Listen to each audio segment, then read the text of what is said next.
кухнята се чува, ставай, стига си се губи. Гледам кофата ме чака, в мивката чини я плака, на балкона три турби, а пък тя ми говори: хайде, мили, не се май, малко вкъщи помогни, цял ден няма да лежиш, има доста да свършиш. Аз си викам: чакай малко, нека пия си кафето. Тя ме гледа много сладко и посочва ми мазето, и започва списък дълъг, докато чисти, там поправя и онова го премести, а това го подреди. Аз се чудя и се мая кога ще стигна до дивана. Тя само се усмихва и спокойно ми подвихва: ти прекос смукачка и мечна пачка, имаш се, нали?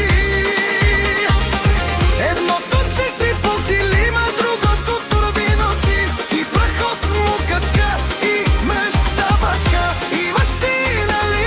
Само гледай след редовна, да не кажеш почини. Взех отвертка, взех клещите, взех винтове и дъските. Уж една полица само стане ремонта по-голям. Щом си почнал боя, дисай тая лампа я зави. После шкафа ми премести и вратата поправи. Аз поглеждам към часовник, още няма и обяд.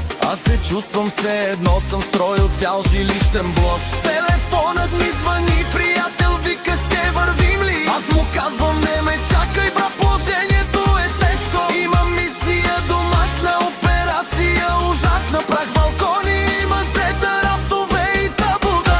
И прахос смукачка и мащна бацка, имаш си, нали? Едното чисти по килима, другото турби носи. Ти прахос смукачка и мащна бацка, има си, нали? Щом единият се измори, другия подключи. Прахос смукачка е елта, а след нея ох, тя от кухнята подвиква: хайде, има още много.